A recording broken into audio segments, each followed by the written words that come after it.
Pernahkah kalian berada di sebuah ruangan atau lingkungan sosial dan mata kalian tanpa sengaja tertuju pada seseorang yang tidak banyak bicara, seseorang yang lebih sering mengamati daripada berinteraksi? Mereka seolah-olah menjadi bayangan di sudut ruangan, mendengarkan setiap percakapan, memperhatikan setiap gerak-gerik, dan menyerap semua informasi. Bagi banyak dari kita, orang seperti ini mungkin dianggap pemalu, pendiam, atau bahkan membosankan. Namun, saya ingin mengajak kalian untuk melihat lebih dalam dari sudut pandang filosofi Stoik yang bijaksana. Dalam dunia yang riuh dan penuh dengan klaim diri, ada kekuatan tersembunyi pada mereka yang memilih untuk diam. Mereka bukan pasif, melainkan sedang aktif mengumpulkan data. Mereka tidaklah pemalu, melainkan sedang berstrategi. Di balik ketenangan mereka, seringkali tersimpan sebuah rencana besar yang sedang dirangkai. Hook yang kita gunakan hari ini adalah, mengapa orang yang diam dan mengamati bisa jadi lebih berbahaya daripada orang yang suka berbicara lantang? Mari kita selami lebih dalam, mengapa kita harus berhati-hati dengan orang-orang yang tampak tenang ini. Dan bagaimana filosofi Stoik dapat membantu kita memahami dinamika, kekuatan yang tersembunyi di balik keheningan, kekuatan observasi dan analisis. Para Stoik percaya bahwa salah satu kebajikan terbesar adalah kebijaksanaan. Dan kebijaksanaan seringkali dimulai dengan pemahaman yang mendalam tentang realitas. Seseorang yang pendiam dan observatif secara konsisten melatih kemampuan ini. Mereka seperti seorang jenderal yang sedang mengamati medan perang dari ketinggian. Mereka tidak terlibat dalam pertempuran kecil, tidak mengeluarkan energi untuk pertengkaran sepele, tetapi mereka mengumpulkan informasi krusial. Siapa yang bersekutu dengan siapa? Apa kelemahan lawan?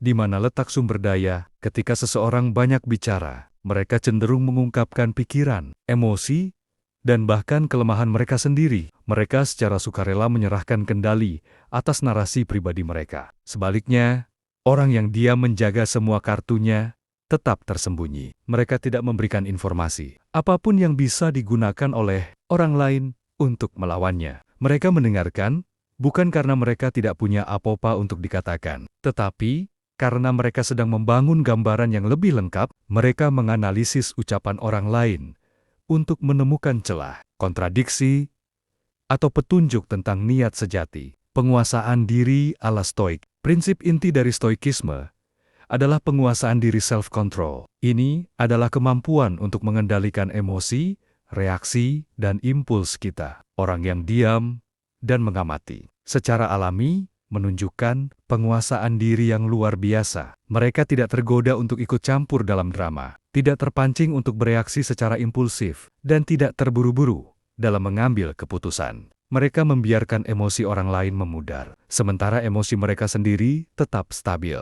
Bayangkan dalam sebuah rapat, ada perdebatan sengit. Orang yang vokal akan berteriak, menginterupsi, dan mungkin mengungkapkan kemarahan. Mereka kehilangan ketenangan dan, akibatnya, kehilangan kendali atas situasi. Di sisi lain, orang yang diam akan tetap tenang. Mereka melihat semua kericuhan emosional ini sebagai data. Mereka akan menunggu momen yang tepat saat semua orang lelah dan lengah untuk melontarkan satu atau dua kalimat yang ringkas namun sangat tajam. Dan seringkali, kalimat singkat itulah yang mengubah jalannya perdebatan. Ini bukan tentang menjadi licik atau manipulatif dalam arti negatif. Ini tentang memahami bahwa kekuatan sejati tidak selalu terletak pada suara yang paling keras, melainkan pada pikiran yang paling tenang. Orang yang diam tidak dikendalikan oleh emosi mereka, melainkan menggunakannya sebagai alat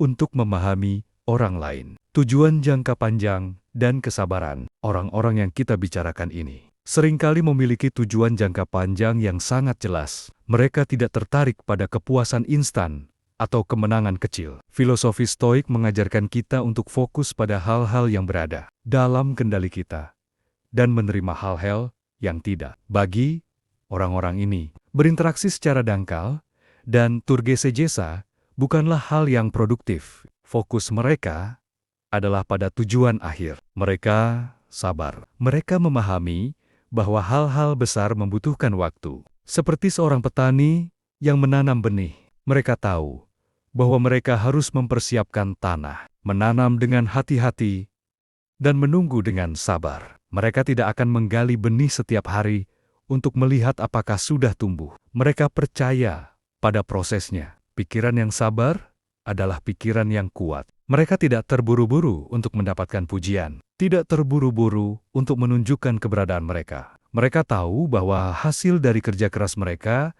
akan berbicara lebih keras daripada kata-kata. Ketika mereka akhirnya meluncurkan rencana mereka, dampaknya seringkali sangat besar. Karena mereka telah meluangkan waktu untuk memastikan setiap detailnya sempurna. Mengapa orang menganggap mereka tidak berbahaya? Salah satu keuntungan terbesar yang dimiliki oleh orang yang pendiam adalah kelemahan persepsi. Sebagian besar orang mengasosiasikan kekuatan dengan ekspresi yang lantang, postur yang dominan, dan interaksi yang konstan. Kita cenderung meremehkan apa yang kita tidak lihat atau dengar. Oleh karena itu, orang yang diam seringkali dianggap tidak relevan, tidak mengancam, atau bahkan lemah. Ini adalah senjata rahasia mereka. Saat orang lain sibuk memperdebatkan siapa yang paling penting, orang yang pendiam sedang menyusun strategi. Mereka berada di bawah radar, tidak menarik perhatian yang tidak perlu. Ini memungkinkan mereka untuk bergerak dengan bebas,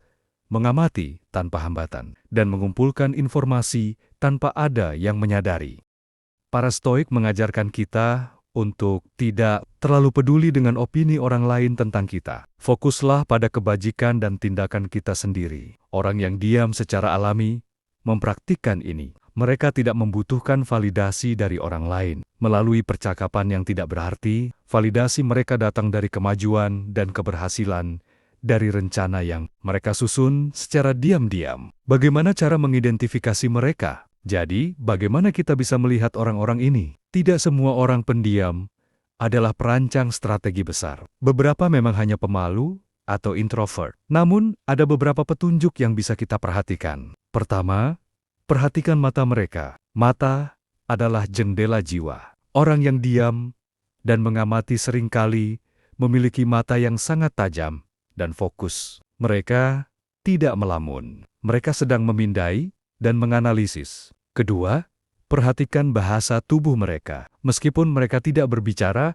bahasa tubuh mereka bisa sangat terukur. Mereka mungkin duduk dengan postur yang tenang dan tegak. Tangan mungkin terlipat atau diletakkan dengan rapi. Mereka tidak menunjukkan kegelisahan atau ketidaknyamanan yang berlebihan. Ketiga, perhatikan bagaimana mereka berinteraksi saat mereka akhirnya berbicara. Ketika mereka berbicara, kata-kata yang mereka pilih seringkali sangat tepat, ringkas, dan penuh makna. Mereka tidak membuang kata-kata. Setiap kalimat memiliki tujuan yang jelas. Keempat, perhatikan bagaimana mereka mengambil keputusan ketika dihadapkan pada sebuah pilihan. Mereka cenderung tidak langsung memberikan jawaban. Mereka akan meminta waktu untuk berpikir, memproses informasi, dan baru kemudian memberikan jawaban yang telah mereka pertimbangkan dengan matang. Mereka tidak akan dipaksa untuk mengambil keputusan secara terburu-buru. Belajar dari keheningan. Mengapa penting bagi kita untuk memahami ini? Bukan untuk menjadi paranoid atau mencurigai setiap orang yang pendiam. Sebaliknya, ini adalah sebuah pelajaran berharga tentang kekuatan keheningan dalam masyarakat modern yang menuntut kita untuk selalu berinteraksi, selalu memberikan opini, dan selalu terlihat sibuk. Ada kebijaksanaan yang terlupakan. Filosofi Stoik mengajarkan kita tentang nilai introspeksi dan refleksi. Orang yang pendiam dan observatif adalah praktisi alami dari hal ini. Mereka menggunakan keheningan sebagai alat untuk memahami dunia luar dan juga diri mereka sendiri. Mereka mengamati kelemahan orang lain untuk menghindari kelemahan yang sama, dan mereka mengamati kekuatan orang lain untuk bisa menirunya. Mereka mengajarkan kita bahwa kita tidak perlu menjadi yang paling vokal untuk menjadi yang paling kuat. Bahwa terkadang, kekuatan terbesar datang dari kemampuan untuk menahan diri, mengamati, dan berstrategi dalam keheningan. Ini adalah pengingat bahwa kekuatan tidak selalu berteriak. Kekuatan seringkali berbisik. Dan bisikan yang paling berbahaya adalah bisikan dari pikiran yang tenang yang sedang menyusun rencana besar. Jadi, lain kali kalian berada di sebuah ruangan dan melihat seseorang yang diam, jangan langsung menganggap mereka pemalu. Ingatlah bahwa di balik ketenangan mereka, mungkin sedang ada sebuah mesin analisis yang bekerja. Mereka mungkin sedang membangun sebuah rencana yang bisa mengubah segalanya. Ini adalah ajaran yang sangat stoik.